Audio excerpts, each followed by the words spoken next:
Welcome to the Walk Ons. I'm your Spinnaker 2020 Hall of Fame sports editor, Drew McDonald, here with the Rising Star sports editor, John Watson, and our guest with the Space Jam painting. Looks fantastic, Mr. Marcel Robinson. How you doing today, Marcel? I'm doing good, man. Doing good. Hey, look, if there's anything that I can get along with is sports and cartoons, and what better characterization than Space Jam, right? The perfect mix of cartoons and sports. Yeah, there you go. I mean, I'm not going to lie. It's one of my favorite movies of all time. Some call me crazy, but hey, I like what I like. So do you like the possible sequel happening or no? You know, I don't know yet. The jury's still out for me. I'm one of those guys where it's kind of like this movie the original has been out for so long, and you know, it's one of those where the rumor of a sequel has been talked about for so long. It's so easy to ruin an original, you know. So I'm a little nervous. I'm obviously going to see it.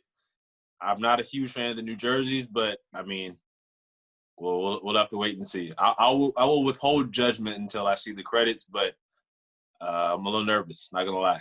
It'll definitely be interesting to see how the animation has changed from the original one to the next one. I mean, yeah, that's the other thing. It's just, you know, because technology and animation has changed so much, it's like they're going to make this animated movie look so realistic. It's almost like it might take away from, you know, that was the big thing about Space Jam. Michael Jordan was real, of course. And then you have these cartoon characters, and they look so drastically different. When they put these together now, it's gonna look just, you know, like animatronics and the real like basketball players. It's sort of like, all right, guys, this is kind of weird. Don't ruin this for me. I want to see an Alex Caruso Monstars like cast. That would be fantastic. I'm not gonna lie. He'll be like the Tom Bradley, I think, of like this movie. Absolutely, 100%. Couldn't agree more. So Marcel, you were UNF grad, of course. Like we are all Ospreys. What was your start like from UNF to Action News Jacks? Well, that was that is quite the journey. I'm not gonna lie to you. Yeah, I did graduate from UNF's summer of 2012, I believe. Seems like so long ago, but my journey to where I'm at now is it was quite the journey. I've been at Action for now 3 years. Before Action, I started actually in town with CW17, the local station. It was the only station that didn't have news when I started, which is funny because that was the reason why I wanted to go there so much, was because they didn't do news, because I was sort of more along the creative sort of sports track while I was at UNF. And then, of course, when I got done. So I was there for about maybe, I think, 5 years or so doing just all sorts of things. I started off as just a regular commercial video editor, and then sort of kind of gradually wanted to kind of build the sports programming up there, because we didn't really do too much. We did a lot of local programming, but not a lot of sports programming, which was obviously my passion trying to come out of school. And so slowly but surely, we just kind of built it up. We did a lot of live sports, and then I was fortunate enough to come up with my own show that I EP'd, hosted, directed, edited, and everything, and sort of built that up. Sort of like a little bit of a following. You know, a lot of local sports athletes. You know, we did some competitions, some interviews, and things like that. If I had to put I would say it was like a mix between sports science and ESPN E60, sort of, if you want to mix those two together. So that was a lot of fun. And then just sort of over the course of kind of getting involved with sports and building up sports over at CW, knowing all the guys over at Action, we were in the same circles and everything. And when they had a spot become available, the funny thing is they actually offered me the job, I believe, a year and a half, maybe 2 years prior to me accepting it the second time. But at that time, like I said, I was building up some things over at CW, and then the situation arrives again in 2 years. It's like, well, you know, they offered it to me once. These things don't usually come around 3 times. So jumped on it, and, you know, as they say, the rest is history. So what were you kind of like involved with at UNF? Were you involved with like athletics? Were you involved with, you know, much of the journalism side of stuff? Or what were you involved with? This is the funniest part, because anytime I talk to anyone at UNF about this, is that my biggest regret being in school is not being involved in more things, to be completely honest with you. When I was at UNF, my daughter was born. I was working, you know, a full-time job I was a manager at Chick-fil-A, working, you know, 40, 45 hours a week. At some point between graduating, I transferred over to Best Buy, and I was selling, you know, TVs for 40 hours a week. I mean, I would would never recommend this, but there were times when I was driving from class, changing my clothes on 295 to get to work. But truthfully, that was my biggest regret. And I tell every person I talk to, if you can do anything at UNF, especially now because the program is built up so much, like we didn't have any of, the ESPN3 things or any of the live broadcast things like that. We had just, sort of your regular go out, shoot highlights at news gatherings and sports like that. But there's just so much experience you can get there. I mean, I know of all the people that I was in class with, there are a lot of guys who could have benefited from some of that type of experience. And even like I'm in the field now, I see, some of our people come in here who have absolutely no experience, not knowing, how to do any of those things. And it's just that with the jobs like mine, they come so few and far in between. If you come in with no experience, you're competing with guys who have been in the business for 10 and 15 years, especially now guys have lost their jobs. They automatically have a step over you, and just some of the things that, like, I come around the program now talking with Professor Dealey. I come back and talk to some of the media clubs, and just sort of really there's so much experience and things you can learn from just being able to get involved with the programs, even if it's not doing the live broadcast. Just grab a camera and go to some of the games and just come to some of the post-game press conferences, see how we do things. I mean, all that stuff is just so invaluable. And like I said, it's my biggest regret not doing it, because I was sort of fortunate and lucky enough to still get into the business. But there's so much value in just being able to know how to do things coming out of school that a job, say, doesn't have to teach you. You mentioned Chick-fil-A, and John and I have a religious daily Chick-fil-A run in UNF. It's like a constant, it's so on the side of the employer, what's probably the most common order you've ever gotten at Chick-fil-A? Is it the nuggets? Is it the sandwich? What's the common order you've gotten the most? The most complicated order? Yeah, I see that, sure. The most complicated order I have gotten at Chick-fil-A. Oh my gosh, that is a lot. That is a lot. Oof. I would probably have to say, because when I was at Chick-fil-A, this was before they had the fried spicy sandwich. So we had a lot of guys or a lot of people that would come through and request. I don't even think they have it anymore. But the grilled sandwich, we had a spicy grilled sandwich, and we had people who wanted us to sort of to fry that up for them, which of course we always had to say no. But low key, secretly, we may have fried a couple of them for us. It was actually pretty good, but complicated, I don't know. I mean, to be honest with you, every day was a complicated order. We've had people from the no salt fries, and people who wanted their chicken lightly breaded, and we've had some people that have like requested that they have they don't want the bigger nuggets, they want like the smaller nuggets or whatever that means. I mean, I don't even know where to begin, to be completely honest with you. We have people that come in and request breakfast at lunch or dinner, and then get upset at us because we can't do it, and because the other Chick-fil-A did it for me. It's like, I mean, sorry for you. I would say, I don't know, man. I don't know what my most complicated order would be. I can tell you the biggest mistake I ever made at Chick-fil-A. I can tell you that if you want that story. Please do tell. Well, so it was sort of, do you remember that craze? Was it Burger King that came, they said they didn't have any of the Whopper or anything like that? I think it was Burger King. It was a long time ago. They were doing like this promotion saying that they were running out of Whoppers. Well, of course, being in tune to, the social aspect of the world, on the drive-through box, I thought that one night it might be funny to kind of, play around with some people and say, we were out of chicken. Technically it's possible, but you come to Chick-fil-A, people take that stuff seriously. And most people took it as a joke. If they took it as a joke, they get to the window, I can give them, extra fry or something like that. We're past the statute of limitations, so I can't get in trouble for that kind of stuff. But one person came through, and it was late at night, probably about 9:30. We were about to close, and I ran the joke because everyone was kind of, Marcel, run the joke. And I told the lady that we didn't have any more chicken. And she didn't say anything. She just kind of sat there, and then she just kind of pulled off and parked. And, someone went out there and checked on her. Turns out she was on her way to the hospital to visit her child, who all they wanted was a Chick-fil-A sandwich. And I was like, I can't go talk to her. I can't do that.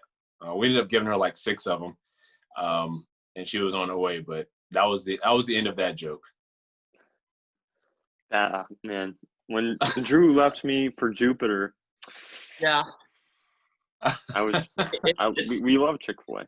we had something great, Marcel. We had something great, but we left Yeah. each other. And it's kind of a big hole between us. So I mean, I'll be honest with you guys. You're probably talking to the wrong person about the love for Chick-fil-A. I mean, I've cooked and eaten everything there over the course of the 3 years I was a manager there, so I don't have the Chick-fil-A taste that everybody else has. Don't have that fresh taste. I can believe it. But 3 years at Action News Jax, and I bet there's a lot of stories you worked on. What's been your favorite story? My favorite story, I don't know if I really have one, but pretty much for me, anything I can do with sort of like the high school kids, just because, and it's really the ones that are outside of, the bigger guys, just because they don't get, much publicity and everything like that. We do, it's one of the compliments I get a lot from coaches and kids is, they appreciate that I come out and do stories with, the kids that aren't, on their way to play at Florida or Miami or Georgia or things like that. Or like, the volleyball kids who see, no TV time or anything like that. But just because I know what it's like, one, being at CW for so long, like that was always sort of like there were times where I tell people where I work and they say, well, where is that? Prominent station in town, but it's one of those where it wasn't one of the bigger ones, so no one really knew about it. So I kind of took that philosophy into the show I created there. I interviewed, softball players, volleyball players, track and field players, athletes and everything like that. But just anytime I can do a story with someone and you can kind of feel how appreciative they are, like those are the ones that really get me the most, just because it's one of those things where it's like, if I don't do it, probably no one would probably know who they are type deal.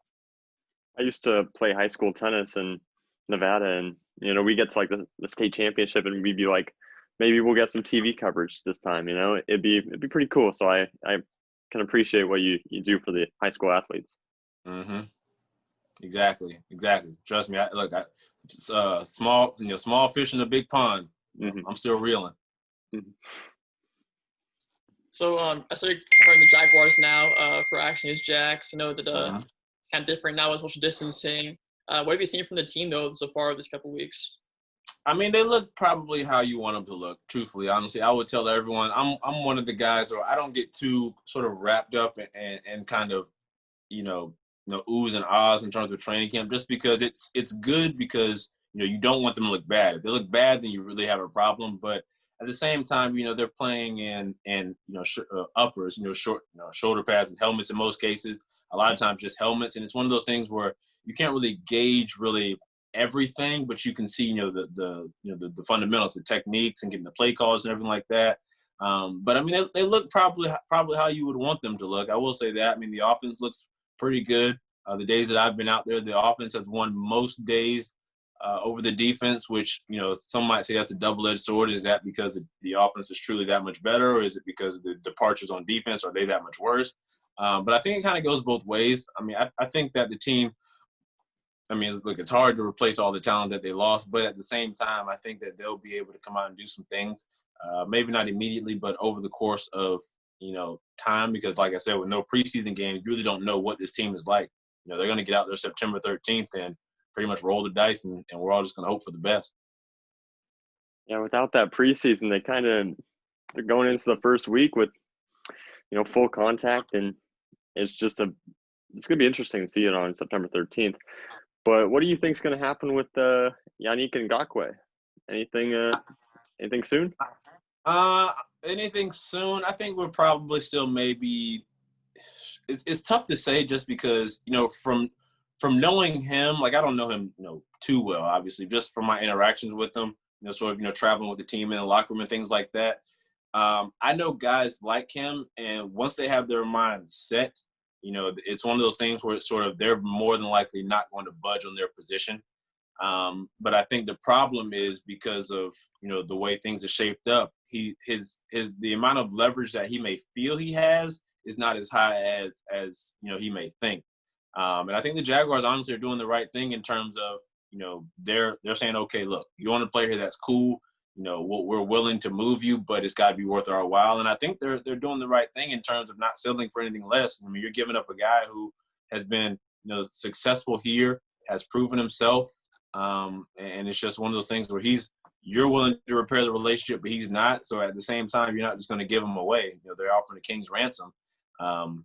As far as what's going to happen, I mean, I don't know. We get rumors in and out every other day as far as, this team wants. I mean, I'm sure there's interest from, 31 other teams, but it's a matter of, who's going to give up what. As far as something happens, I think, I'm sort of on the fence, but I feel like if something happens, it will probably not happen until into the season, just because I think that's just the stalemate that we're at. I'm a big Georgia Tech fan for football, and they just got was Nathan Cottrell, I think, Tower Davis, and now Adam Goss on the Jaguars. Mm-hmm. Actually, the story is Cottrell was a running back for their option offense, and then was a gunner senior year, earned his way to that job with the Jaguars. Now he's a running back, so it possibly a story in the future for a guy like him to maybe break out as a gunner for the Jaguars this season. Yeah, I mean, look, those are the kind of things, and typically in any other setting as far as like how we cover the team and everything, those are the kind of stories that we look for. We definitely try to stick with the how's 15 look, is 27 looking good, 41, and the new guys 10 and 19, how they come in, how they look. But as far as finding like those little caveats like that, typically those are things that we will look for. But with obviously the lack of access that we have in terms of being able to get the guys, sometimes it's a little tough. But definitely, I mean, the special team guys are the funnest guys to watch for me, because those are the guys who, they've got, the most to lose, because they really, I mean, my cousin actually, he plays for the Tennessee Titans now. He was a quarterback for the Colts for 4 years, and he basically got on, as a special teamer, as a gunner. He flashed on a couple plays, on punt coverage, and now he's, well into the league now and making his way. So the special team guys, those are the fun guys. Those are definitely fun guys. I got to cover one Jaguars game for Spinnaker. Actually, my dad used to coach baseball. He used to coach Kareem Jackson. He was like 14 years old. I haven't seen Kareem at this point since I was 5 years old. So I covered the game against the Texans. It was the first game that I think Kessler played, and they sat at Blake Bortles, and the crowd like erupted and cheered. But like, he's like, you were 2 feet tall, you're 6 foot. Like, it was funny seeing after 18 years and not even talking to him. That's awesome. Those are the best, man. We see a lot of the sort of old time Jacks kind of come through every now and then, and we'll see them out in the streets and stuff, and it's always good to catch up with those guys. So over the summer, we hosted a lot of Walk Ons episodes, and we always ask the person, what's your top 3 quarantine snacks? I know it's kind of not quarantine anymore, but are you eating anything interesting in, when you're editing videos or editing packages that are, off campus, or not off campus, but you know what I mean? Quarantine snacks. See, it's kind of tough for me, only because I have my daughter with me as well.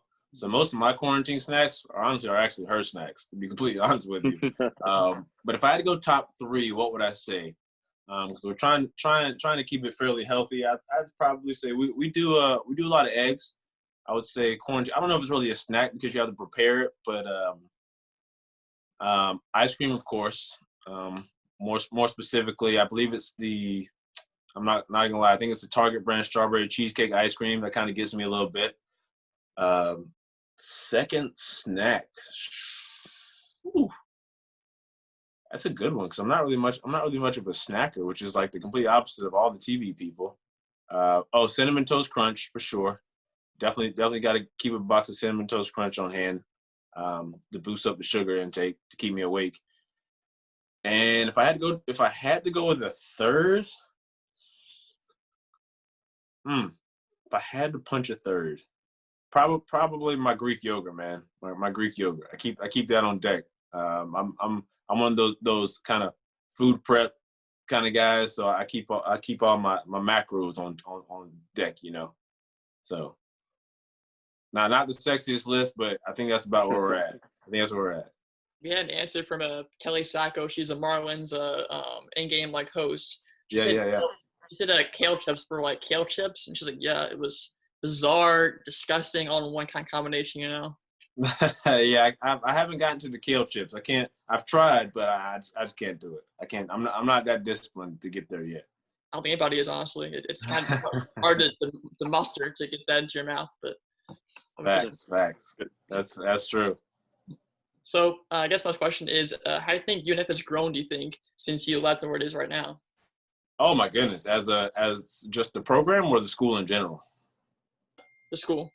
The school in general, honestly, it's crazy. It's fantastic. I love to see it. I don't live too far from there, so sometimes my daughter and I will take our bikes and we'll kind of just ride through campus and everything.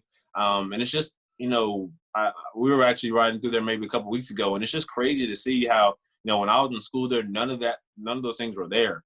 And the student union wasn't there. The gym wasn't there. I think the newest building, the last building they built when I was there was 51, the social science building. Was the last big building they had there. So just being able to kind of ride through and see, the fountains, the new dorms and everything like that, and just how they've, grown the campus and made it bigger and better. It's great to see because obviously it's my school, so it's part of me. And I help pay for some of those buildings. So, riding around and seeing those is pretty cool. But, I like it. I also like because when I was there wasn't as much, say, school pride. So when I ride around, even when I come to the games and things like that, when I was at school there, those basketball games definitely didn't look like the way they look now, which is cool to see now when I get to go back, and not even just for the men's games, but, for the women's basketball games, some of the volleyball games, there's a lot more school pride. A lot of people walking around with, the swoop shirts and UNF shirts and Osprey shirts and everything like that, which just not much of that was there when I was there. So to see that now, it's pretty cool because it looks sort of how you want a college campus to look. The green is filled with, people wearing, UNF and Osprey colors and not, Florida Gators, Georgia Bulldogs, Florida State. There's really a big sense of pride there. And I think, the school deserves a lot of credit for that. What about the athletics? How was it when you were there? I mean, it was a little while ago. So, I mean, yeah. To be completely honest with you, the athletics, it was definitely, I would probably say, approaching the point to really get growing. I mean, we had some guys there that played some college, some pro ball from there. Some guys that I've actually seen around here doing some rec leagues. You played a little bit of Euro ball. So as far as the athletics program, it was probably, your standard, what you would expect, that type of school, like a small school to be. But to see where it's growing now is spectacular. I mean, they're winning, conference championships left and right, and not just in basketball, in all sports. And like I said, the fan support is there. I think the media department has done a really good job in terms of promoting, and like even the PR, the public relations staff, they've given us a lot more access to things, and that's just things that weren't really, prevalent when I was there. And it's really cool to see, how it's growing, and not just from, like I said, from the academics part, but the athletics too, Yeah, that's all my questions. Do you have any questions, John? I'm all good.